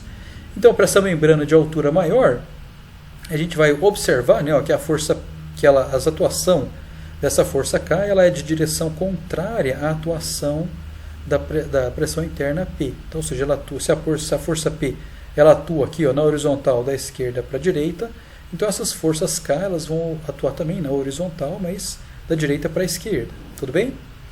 No caso aqui, ó, dessa membrana de altura 2, tá vendo que elas têm aqui, ó, uma parede que são comum às duas, tá? Então aqui, ó, exatamente nessa parede aqui, ó, horizontal, que divide o septo 1 do septo 2, as membranas desses dois septos elas vão se encontrar, tá bom? Então a altura, certo, da membrana nessa intersecção ela é menorzinha, ela é H1 menos H2, tá bom? Então essa aqui é a alturinha, ela é menor, tudo bem? Mas aí, ó, se eu estou separando e fazendo um equilíbrio separado dos septos, eu vou assumir aqui, ó, por ação e reação, sabe que a força, né, atuante aqui, ó, no septo 1, tá, que tem esse sentido, ela, quando eu passo para análise no septo 2, pela terceira lei de Newton, ou ação e reação, é que essa forcinha seja de sentido contrário, né, de tal forma que quando né, eu volte a colar as duas aqui, ou juntar as duas, eu tenho a observação do equilíbrio, tá bom? Então você fala, mas como que você sabe que esse cara aqui, ó, ele tem esse sentido, e como que você sabe que na membrana de altura menor ela tem sentido oposto? Tá? Esse cara aqui, também, eu estou arbitrando isso aqui, a gente poderia fazer com sentido contrário. Mas, para mim, né, ó, a gente assume que quem tem a altura maior de membrana é quem governa a distribuição das forças. Tá? Então, isso aqui é um critério Edison para fazer a imposição dessas forças aqui, ó, ao longo dessas interfaces entre as membranas. Tá? Então, para mim, aqui, ó, quem tem a maior altura é quem vai governar a distribuição dessas forças K. Tá? Então, nas interfaces aqui, quem tem a altura menor, temos que fazer a inversão da atuação do K, né, para que o equilíbrio geral, né, das membranas como um todo seja observado. Então, o que nós vamos fazer agora é simplesmente impor aquela equaçãozinha, né, do P vezes a área média é igual à somatória, né, do I variando de 1 até o número de lados, de K vezes HI sobre TI, ds, ou LI. Tá? Então, ó, muito tranquilo. Então, para a gente calcular a área média de cada um dos septos, é facinho, né? Ó, a área média do septo 1 vai ser quem? Ó, 15 vezes 30, então que dá 400 centímetros quadrados, que é a área média em planta. No segundo septo, a área média de mesma coisa, vai ser 10 vezes 30, então que dá 300 centímetros quadrados, né, de área média, que é a área em planta. Então, vamos agora impor o equilíbrio da membrana. Tá? Então, vamos equilibrar aqui, ó, o septo 1, certo? A membrana contida aqui, ó, sobre o septo 1. Então, nós vamos ter aqui, ó, P, que é a pressão interna, vezes a área média 1, que nós já calculamos aqui anteriormente. Ele tem que ser igual a quem? Né? Ó, como já disse, somatório de 1 até o número de lados, certo? O número de paredes finas que compõem o septo 1 do K, HI, dividido por TI, né? que no fundo K vezes HI sobre TI me dá a componente, né, ó, da força K orientada na direção oposta a P, vezes o comprimento do lado. Tá bom? Então a gente vai ter aqui, ó, P, que multiplica 450, que é o valor da área média, que é igual ao K vezes o H1, que H1 eu não sei a princípio, que inclusive o objetivo nosso é determiná-lo aqui, né? Vezes, né, ó, pelo menos dividido aqui pela espessura, então como todos os lados têm espessura de 0,5 centímetros, então K, H1 sobre T, vezes o comprimento dos lados, os LIs, né, no qual esses casinhos atuam. Então, tá vendo que esse lado aqui, ó, de comprimento 15, esse outro de comprimento 30 e esse outro de comprimento 15, eles não fazem divisa com ninguém. Então, a altura, né, da membrana nesses lados aqui, ó, é a altura H1. Então, por isso que eu posso acoplar, né, essa somatória desses lados livres aqui, ó, num único termo. Tudo bem? E aí temos que somar também, ó, essa componente de força atuante ao longo desse lado aqui, ou dessa parede fina que faz a divisão entre os dois septos. Tá? Então eu vou pegar o K, H1 menos H2, né, ó, que é a altura da parede nesse trecho aqui, dividido pela espessura vezes o seu comprimento. Tá bom? Então aqui é comprimento 30. Então quando a gente faz as continhas aqui, ó, a gente obtém uma equação, tá, que é a função do H1 e função do H2, que são as duas alturas envolvidas aqui na nossa análise, e também uma função da pressão, né, interna vezes a área média dividido P sobre K, que eu simplesmente passo o K para cá, né, dividindo no primeiro momento para ficar mais simples. Tudo bem? Então temos uma equação com duas incógnitas. Vamos agora impor o equilíbrio sobre o septo 2, né, para eu ter uma segunda equação, para que a gente consiga resolver as duas conjuntamente e determinar a altura deslocada das membranas. Para a gente fazer isso aí, ó, então a ideia mesmo, tá? Ou seja, como a gente já trabalhou na parte conceitual, né, assumindo aí uma configuração deslocada da membrana e tal, e aqui através do equilíbrio a gente consegue associar a altura, né, dela, facinho.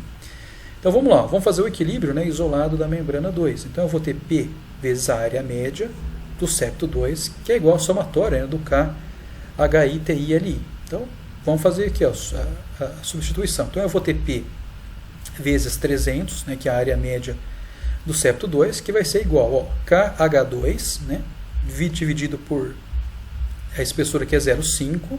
Então, no fundo, esse KH sobre T me dá a componente da força orientada na direção oposta à pressão interna. Tá? Além disso, temos que somar, né, em quais lados elas atuam. Então, eu vou ter um lado 1 que é 10, o outro que é 30 e o outro que é 10, que são os lados livres, né? Ou seja, os lados livres da membrana 2, da membrana atuante no septo 2, porque ela não divide com ninguém. Tá bom? Então, ao longo desses lados aqui, ó, o sentido da força é este. Está ilustrado aqui no nosso corte. Tudo bem? Agora, tomem cuidado, ó, quando a gente for fazer o equilíbrio, ó, dessa forcinha que atua ao longo desse trecho aqui, ó, ao longo dessa parede que faz, né, a divisa com o septo 1. Tá? Então, a gente tem que colocar um menos nele aqui. Ó, por quê? Porque, olha só, a gente assumiu que ele precisa ter, né, esse sentido oposto, né, para que ele tenha o equilíbrio lá com a mesma força atuante no outro septo que nós já equilibramos. Tá bom? Então, só tomem cuidado com esse sentido. Ó. Então, se eu pegar o K vezes a altura aqui, ó, da membrana, que é H1 menos H2 sobre T, então eu tenho, na verdade, essa continha aqui, né, me dá a componente da força K orientada, né, na direção de P. Tá? Se eu multiplicar pelo comprimento, eu tenho a forcinha equivalente. Tá? Que nesse caso esse comprimento vale 30. Então, fazemos as contas e a gente descobre uma segunda equação, que é menos 60H1 mais 160H2, que é igual a 300pK. Tudo bem? Então agora temos, ó, duas equações, duas incógnitas, que podemos inclusive organizá-las de maneira matricial para ficar mais fácil de resolver na calculadora, né? Então a gente faz a continha e descobre, ó, que a altura H1 é 3,571P sobre K, a altura H2 é 3,214pK. Fácil, tá?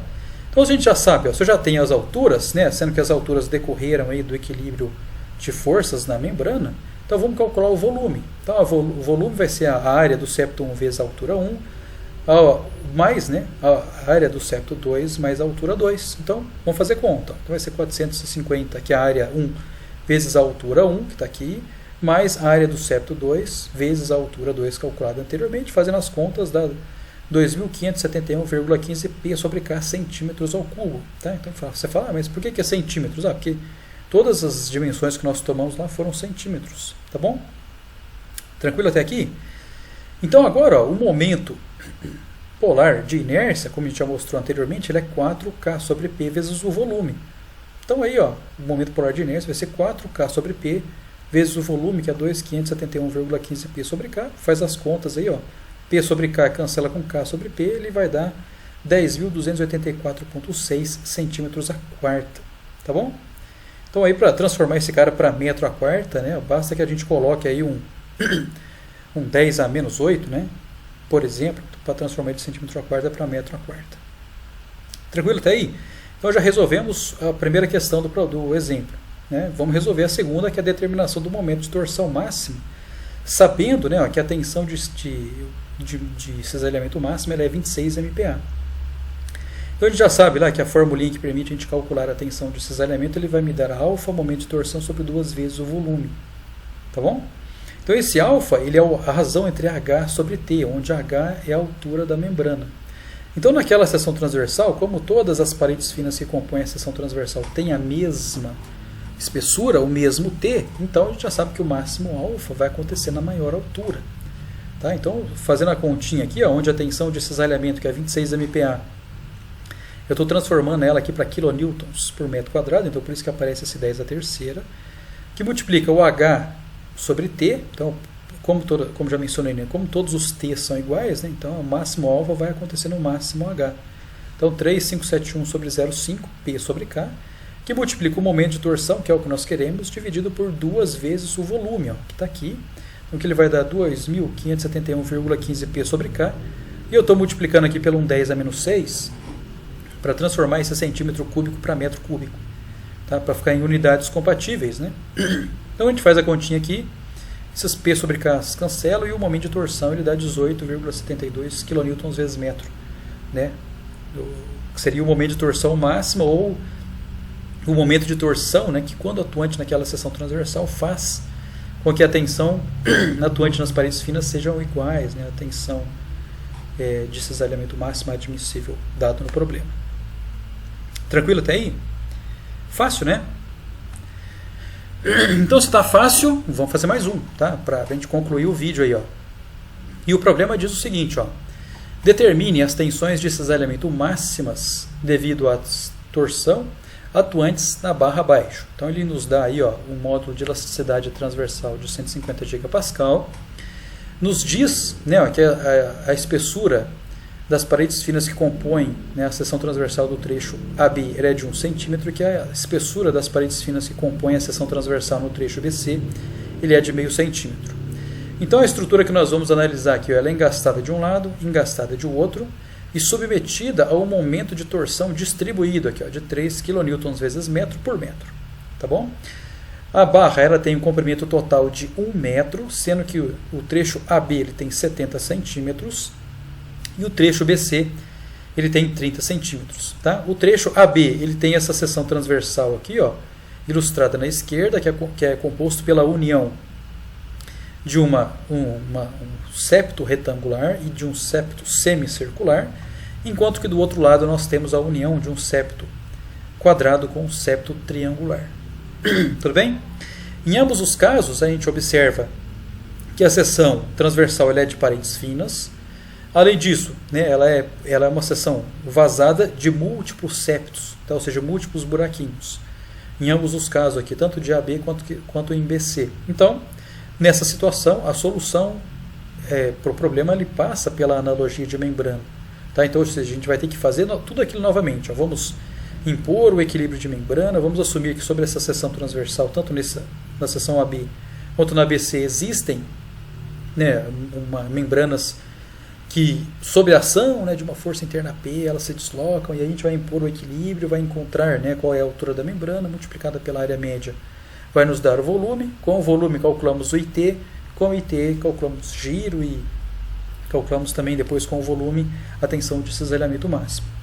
No entanto, né, a grande dificuldade desse problema aqui é que ele é hiperestático, tá bom?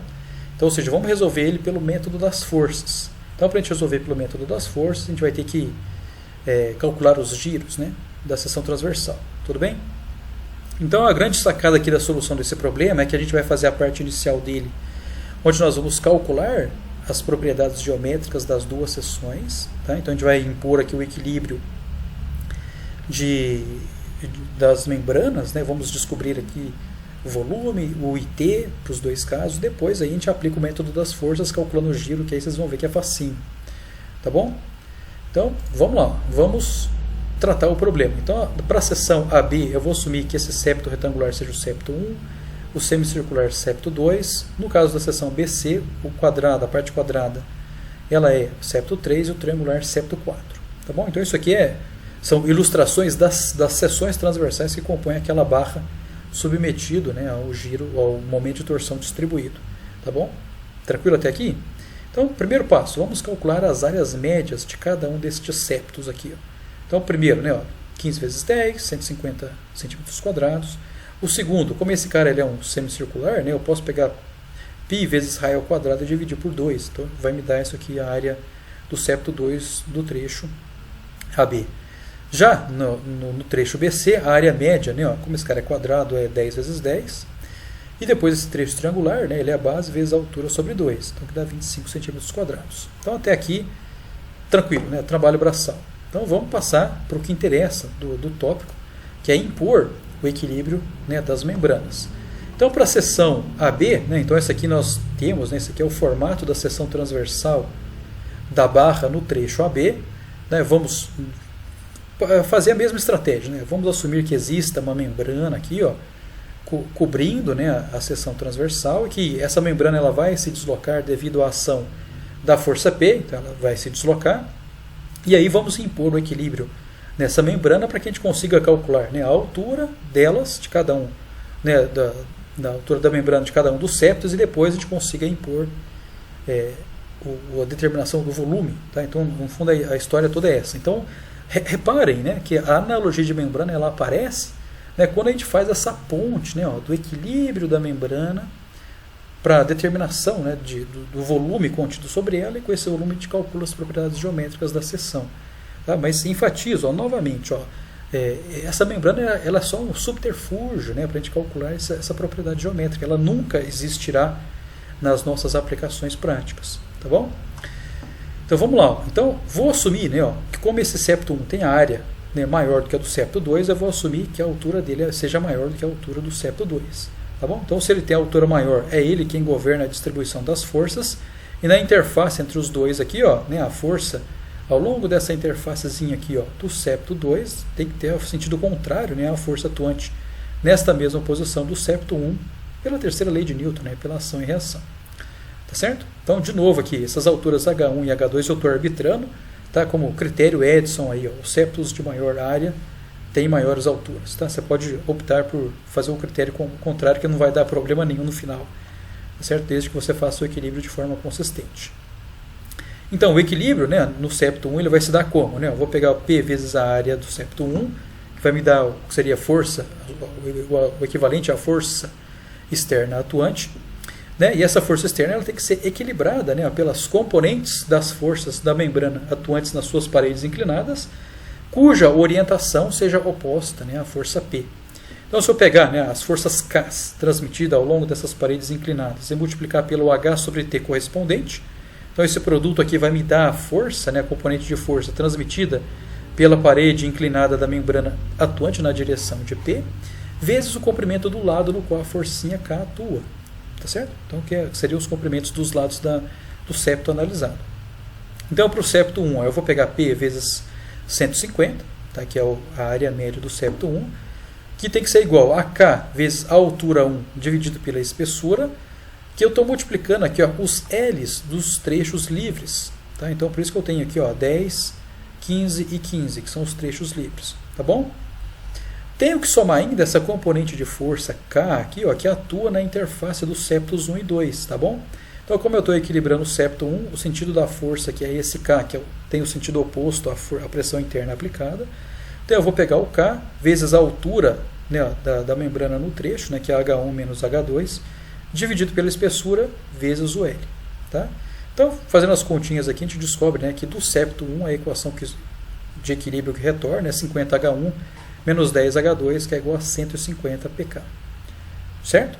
Então, depois disso aí, vamos equilibrar o septo 2 da mesma seção. Então, vamos equilibrar esse carinha aqui de baixo agora. Ó. Então, aí temos a mesma história. Né? Ó, temos esse contorno curvo aqui, ó, que ele é livre, né? Não faz interface com nenhum outro septo. E temos que tomar cuidado com o equilíbrio, tá bom? Das paredes que fazem, né, a divisa com os demais septos. Então a formulinha aqui, ó, de equilíbrio é a mesma, então eu vou ter P vezes área média aí, vezes, que é igual, né, somatória aí dos K, H sobre T vezes L, né? Tá bom? Então eu sei que eu estou sendo repetitivo, mas ó, K, que é a força atuante ali na parede inclinada da membrana, né, vezes o H sobre T correspondente, isso aqui vai me dar a componente de força atuante no sentido oposto ao P interno aplicado, né, que multiplicado pelo L me dá a força equivalente. Tá bom? Então, daí nós teremos, né, ó, P vezes a área média do septo 2, que é igual, né, ao K H2 sobre T, que aqui a espessura vale 1, vezes esse comprimento aqui, ó, curvo. Né? Se o comprimento do círculo ele é 2πr, e esse cara aqui tem a metade, né, do comprimento do círculo, então ele vai ser 2πr sobre 2. Tá bom?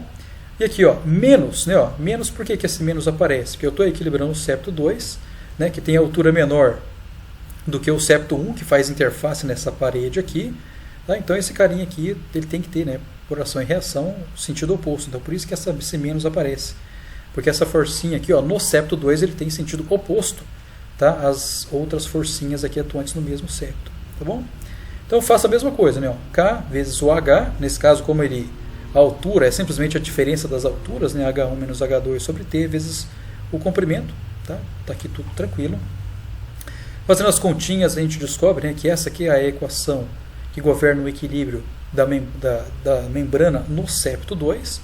Então aí temos, né, duas equações, duas incógnitas. Temos a equação do equilíbrio do septo 1, equação do equilíbrio do septo 2, então aí é só montar, certo?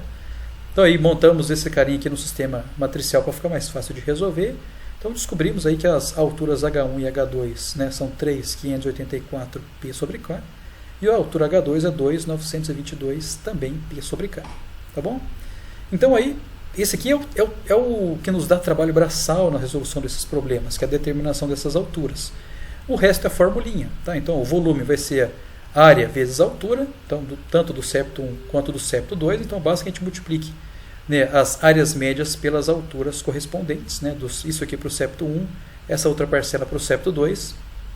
Então a gente descobre que o volume total, né, deslocado da membrana é 652,344 pk centímetros cúbicos para a seção do trecho AB, e que, conhecendo o volume, a gente consegue também calcular o momento polar de inércia, que é só 4 vezes K sobre P vezes volume.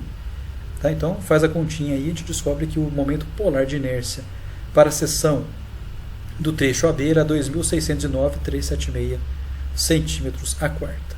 Tá bom? Então, para a seção AB está resolvido. Então, vamos fazer a conta agora para a seção BC. Mesma coisa, tá bom?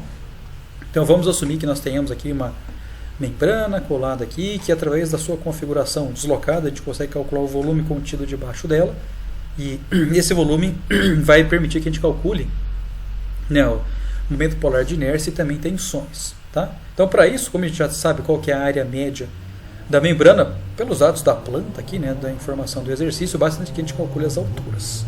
Então eu vou assumir aqui, ó, que como o septo 3 tem área maior do que a do septo 4, eu vou assumir que ela tem uma altura maior, né? Uma altura do septo 3, aqui da membrana do septo 3, ela é maior do que a altura da membrana do septo 4. Então, volto a enfatizar, esse carinha aqui, eu estou arbitrando, eu não sei ele a princípio, tá? Você pode inclusive fazer ele ao contrário, tá? Você pode dizer que o H4 seja maior que o H3, mas aí é só você impor o equilíbrio consistentemente, que não tem problema nenhum, tá bom? Então, joia. Então, vamos fazer esse negócio aqui, ó. Então, o equilíbrio é dado por essa formulinha aqui, onde eu pego a força equivalente associada à pressão interna P, e essa força equivalente aqui, ela tem que ser equilibrada, né, ó, pelas componentes da força, né, K, que atua na direção inclinada da membrana, e tomo, né, a componente dessa força atuante na direção oposta à pressão interna. Tá? Então eu pego K, H sobre T, então esse produto aqui me dá a componente dessa força orientada na direção de P, multiplico pelo comprimento da parede na qual a membrana está presa, né? E daí temos a força equivalente. Então vamos aplicar a formulinha. Então para o septo 3 eu vou pegar P vezes a área média dele, que é 100 centímetros quadrados, e aí vou considerar na primeira parcela aqui, ó, as forças equivalentes associadas aos trechos livres. Tá? Então eu vou pegar o KH sobre T, tá bom? Vezes 10 mais 10 mais 10, que são o comprimento aqui dos lados livres. Tudo bem? Mas, né, tem ainda a componente de forças, ó, na interface dos septos 3 e 4. Então eu vou equilibrar esse carinha aqui, ó, esse casinho que está na interface entre os dois. Então, como o H3, estou equilibrando o septo 3, ele tem altura maior, então ele governa a distribuição de forças, então eu vou assumir que a força tem esse sentido aqui, ó. Tá bom? Então, quando a gente for equilibrar o septo 4, lembre-se, né, que esse cara vai ter sentido oposto, por ação e reação. Então, eu vou pegar K, H3 menos H4 dividido por T vezes o comprimento aqui, que é 10. Então, faz as continhas, descobrimos, né, a primeira equação por equilíbrio da seção do trecho BC, que dá 40H3 menos 10H4, que é igual a 50 P sobre K. Vamos equilibrar agora o septo 4, tá bom? Então, o septo 4, a formulinha é a mesma, tá? Então vamos lá pegar a força equivalente devido à pressão interna, P vezes 25, aqui é P vezes a área média, que é igual, né, ó, nesse trecho aqui, ó, temos duas porções aqui, ó, de dois lados, né, que são livres de interfaces, né? Então esses lados aqui são os indicados né, ó, aqui, por essa intensidade de força Kzinho aqui, ó, que tem esse sentido de atuação, né, que é oposto ao sentido de atuação da força P. Então eu vou ter, né, ó, KH sobre T, que isso aqui seria a componente das forças, né, orientada aí na direção oposta ao P, vezes o comprimento desses lados, né, ó. Então eu vou ter 5 mais esse o comprimento dessa hipotenusa aqui, ó, que é o 5 ao quadrado mais 10 ao quadrado raiz. Tudo bem? Mas aí, ó, fica faltando ainda o comprimento, né, ó, a força atuante ao longo desse comprimento da interface dos lados 3 e 4. Tá? Então lembre-se que eu até chamei a atenção, ó, nessa interface, como o septo 3 tem altura maior, então ele governa a distribuição de forças. Então, por ação e reação, quando eu for equilibrar o septo, né, que faz interface, mas o septo que tem altura menor, a atuação da força lá tem sentido oposto, tá bom? Então, por isso que aparece esse sinalzinho menos aqui, ó, tudo bem? Por causa que o sentido da força ele é oposto, tá, ao sentido de atuação das demais forças, né, ao longo aí do perímetro da seção transversal, tá certo? Então, acaba que esse K aqui, ó, a componente orientada na direção de P, ele tem o mesmo sentido do P. Então, por isso que tem esse menos aqui, ó. Então, eu vou pegar, né, ó, o KH sobre T, onde a altura, nesse caso, vai ser a subtração, né, do H3 pelo H4. Então, isso aqui é a altura efetiva da membrana na parede fina considerada, vezes o comprimento dela, que é 10. Então, faz a continha aí e descobre que a equação que governa o equilíbrio, né, do septo 4 para essa situação é essa aqui que está mostrada abaixo. Tá bom? Então aí é só, de novo, né, ó, vamos resolver as equações do equilíbrio do septo 3 com a equação que surge do equilíbrio do septo 4. Então colocamos ela aqui de forma matricial para ficar mais fácil de resolver, descobre, faz as continhas, descobre que as alturas são essas, ó. 1.646 P sobre K para a altura do septo 3 e 1.584 P sobre K para a altura do septo 4. Tá bom? Então, conhecidas as alturas, calculamos os volumes, né, ó. Então vai ser a altura 3 multiplicado pela área 3, mais a altura 4 multiplicado pela área 4. Fazemos as continhas, descobrimos que o volume é 204,2 P sobre K centímetros cúbicos. Conhecendo o volume, calculamos o momento polar de inércia. Tá? Então basta multiplicar esse volume por 4K sobre P. Então a gente descobre, né, que o momento polar de inércia é 816,8 centímetros a quarta. Tá certo? Então, ó, a parte trabalhosa desse exercício acaba que morre aqui, porque vocês vão perceber, né, que dá muito mais trabalho determinar essa propriedade geométrica do que efetivamente resolver o exercício que nós queremos. Então, com essa informação, aí vamos resolver o exercício, que no fundo é o que nos interessava, né? Então, como aquele problema é hiperestático, a gente vai resolver ele pelo método das forças, vamos transformar a estrutura hiperestática numa estrutura isostática equivalente. Então, para isso, o que a gente faz? A gente remove vinculações iguais, né, ao número de reações hiperestáticas do problema. Como nesse problema ele é um problema de torção simples, né, então as únicas reações que vão surgir são momentos. Então, eu vou remover a vinculação do apoio C por simplicidade. Tá? Então, vocês podem até resolver esse problema de novo, removendo a vinculação do apoio A ao invés da vinculação do apoio C. Tudo bem? Então, com a remoção da vinculação do apoio C, a estrutura passa a ser isostática. Tá bom? Então, como que a gente faz aqui? Se ela é isostática, as equações de equilíbrio resolvem para mim. Então, eu vou fazer somatória de momentos de torção igual a zero. Então, eu vou ter menos MA mais 3 vezes 1. Tá? Para eu calcular o momento de torção equivalente a esse momento de torção distribuído. Tudo bem? Então, a gente vai descobrir aqui que esse momento de torção MA ele tem que ser igual a 3. Né? Porque 3 vezes 1 dá 3. Tá certo? Então, por isso que aparece 3 aqui. Ó. Conhecida a reação do apoio, podemos traçar o diagrama de momento de torção. Então, ó, das relações diferenciais que nós mostramos, né, o dm de t dx tem que ser igual a menos t de x. Né, então, ou seja, a derivada do esforço solicitante momento de torção ao longo do comprimento da barra, ele é igual a menos o valor do momento de torção distribuído. Então, nesse caso, ó, o momento de torção distribuído ele é constante. Tá? Então, o que faz, né, com que qual a função que eu derivo que me dá uma constante? É uma função linear, tá bom? Então, nesse caso, né, dadas as condições de carregamento, eu já consigo identificar que o diagrama de momento de torção ele tem que ser linear e eu já conheço, né, os valores do momento de torção nos extremos da barra.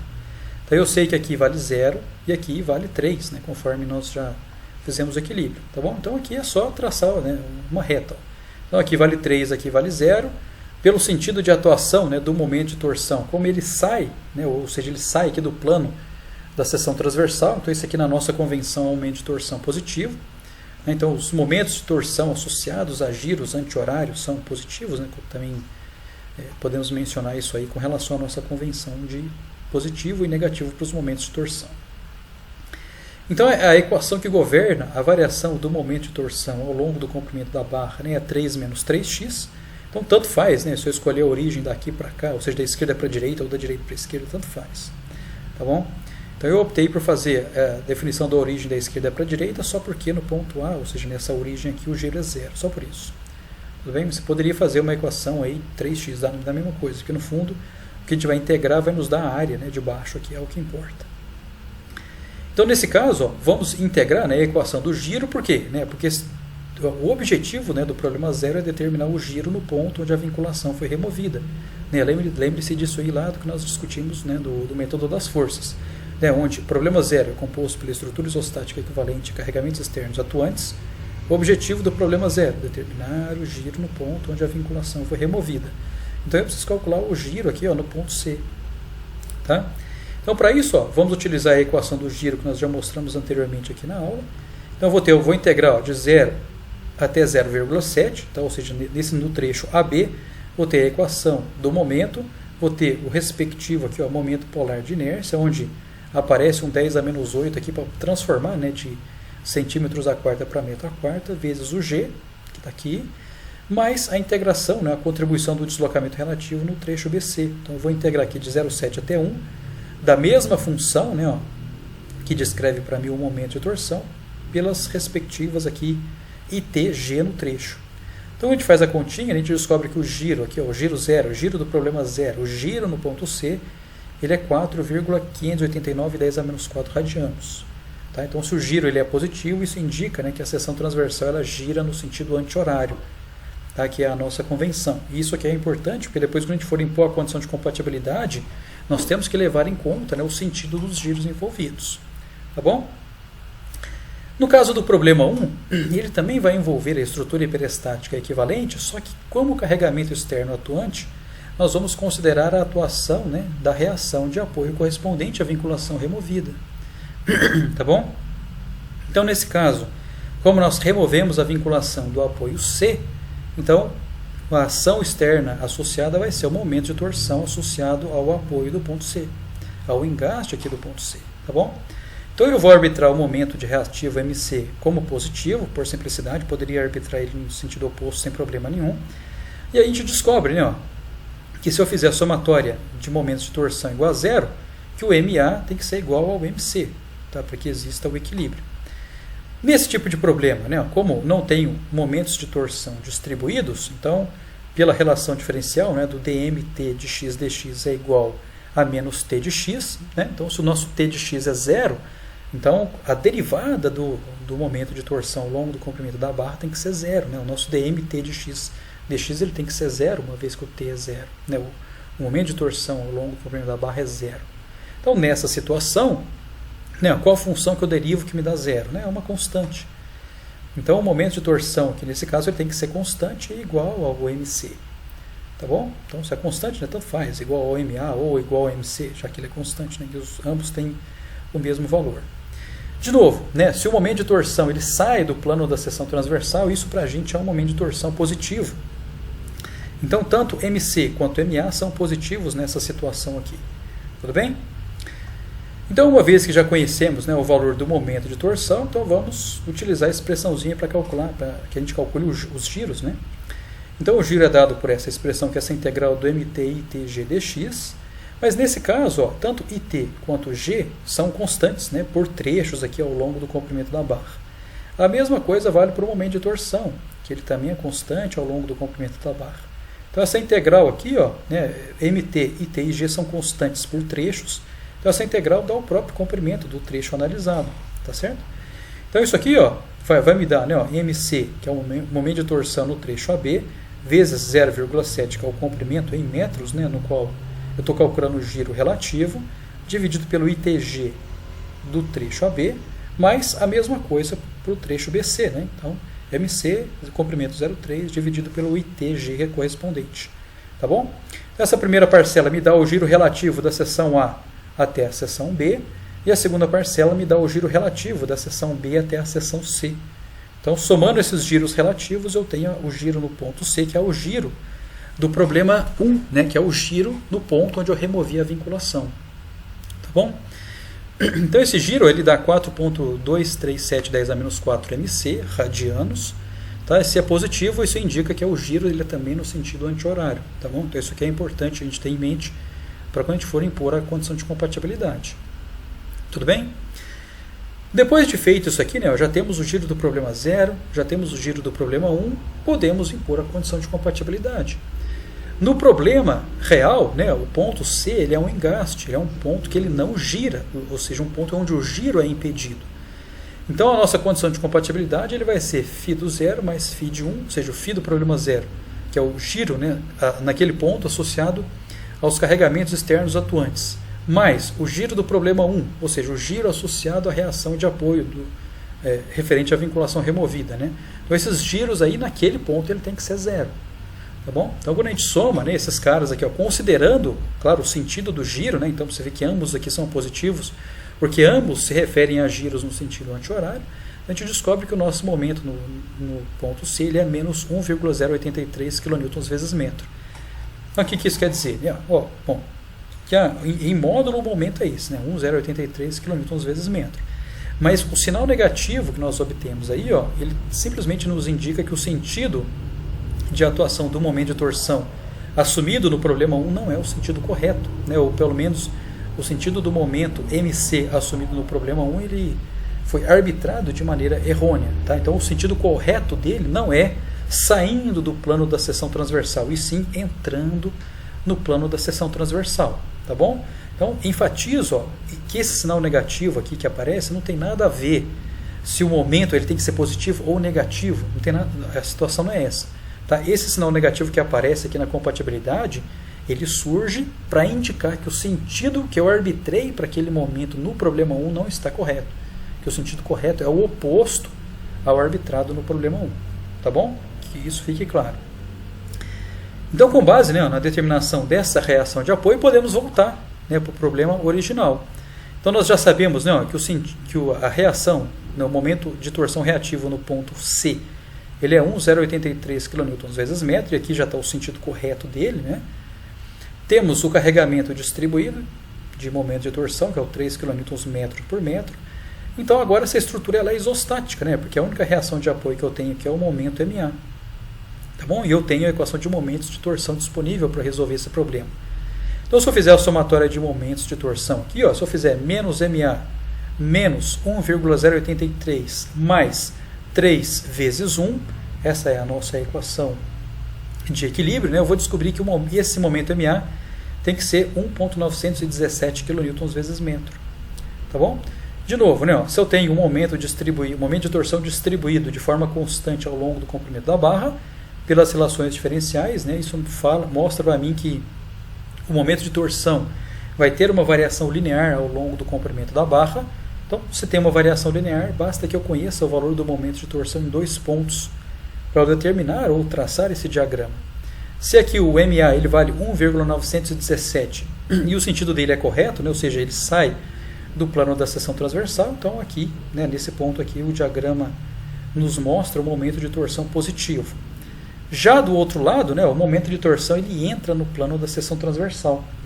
Tá? Então, pela nossa convenção, esse cara é negativo. Então, esse aqui, ó, essa figura mostrada aqui embaixo é a ilustração do diagrama de momento de torção para o problema que nós estamos analisando. Tudo bem? Então, a gente observa ó, que no trecho AB, o momento de torção máximo está no apoio, que é 1,917 kN vezes metro. E no trecho BC, o momento máximo acontece também no apoio. Tá bom? No ponto C, que ele é 1,083 kN vezes metro. Então, com isso, a gente já sabe, né, quais são os momentos de torção máximos atuantes em cada um dos trechos. Então, para eu calcular a tensão de cisalhamento máxima, então, já sabemos, né, em quais seções os momentos máximos atuam. Então, é só fazer a continha, né, para a tensão naquelas seções particulares. Então a gente já sabe, né, ó, que a tensão de cisalhamento máxima vai acontecer no alfa máximo, o momento de torção sobre 2 vezes o volume. Então, como em cada seção transversal, ou seja, na seção transversal AB, a espessura das paredes lá é constante igual a 1 centímetro. Já no trecho BC, a espessura das paredes lá também é constante, né, para a seção desse trecho, e igual a 0,5 centímetros. Então a gente sabe que o máximo alfa, né, como a espessura é constante, então que o máximo alfa vai acontecer na maior altura. Tá bom? Então se eu pegar a maior altura lá, ó, deslocada da membrana, né, para a seção AB, então eu vou ter 3.584 P sobre K, dividido pela espessura, que é 1, vezes, né, o momento de torção máximo, que é 1.917, dividido por 2 vezes o volume, tá bom? Onde aparece esse 10 a menos 6 aqui, que eu estou transformando de centímetros cúbicos para metros cúbicos. Então, faz a continha e descobre que no trecho AB a tensão de cisalhamento máximo é 5.266,03 kN por metro quadrado. Repetindo a conta, né, para o trecho BC, então basta pegar a maior altura de membrana para os septos 3 e 4, divide pela espessura, já que a espessura é a mesma, né, para as paredes finas dos septos 3 e 4, que multiplica, né, pelo momento de torção, vezes 2 vezes o volume, tá, contido aí debaixo da superfície da membrana. Então, faz as continhas aí e descobre que a tensão de cisalhamento é 8.729,76, e com isso a gente resolve o problema, né, que era a determinação aí das tensões de cisalhamento máximo. Tudo bem? Então, para terminar esse vídeo, ó, eu enfatizo, né, que a analogia de membrana é um tema assim, que é complicado de se explicar e conduz, né, os exercícios são relativamente simples, mas a explicação teórica que está por trás ela é consideravelmente complexa. Então eu peço, né, com muito carinho mesmo, que vocês leiam a apostila nesse trecho para vocês entenderem, né, qual que é a associação que existe, né, entre o equilíbrio de uma membrana, que a princípio não tem nada a ver com o problema de torção, né, com o problema de torção que a gente está resolvendo, tá bom? Então, enfatizo de novo, ó, que a membrana que nós estamos equilibrando, ela está ali, ela é um mero elemento virtual que nós utilizamos para obter parâmetros geométricos para calcular as propriedades geométricas da seção transversal. Só isso, tá? Ela nunca vai estar presente no nosso problema, tá? Ela é apenas um elemento auxiliar de análise, tá? Leiam a apostila para maturar esse assunto aí, ó. Depois, ó, resolvam os exercícios, né, que estão resolvidos lá na apostila e também os que estão disponíveis na lista, né, para que esse assunto fique, né, amadurecido na cabeça de vocês e vocês entendam legal, né, o que está acontecendo, tá, durante os equilíbrios que nós efetuamos. Tá? Uma vez que a solução dos exercícios, como vocês perceberam, né, ela é muito roteirizada, sabe? Você tem a formulinha do equilíbrio lá, a altura maior, você põe, né, a forcinha atuando no sentido, interface com septo menor, no septo menor a força inverte de sinal, mas é muito simples de se resolver o problema, tá? Mas enfatizo que a parte teórica por trás ela é densa. E por fim, né, ó, o que nós vamos fazer no próximo vídeo é particularizar essa analogia de membrana na solução da torção de elementos de paredes finas abertas, né, de seções transversais de paredes finas abertas. Então eu espero vocês no próximo vídeo. Muito obrigado, um grande abraço.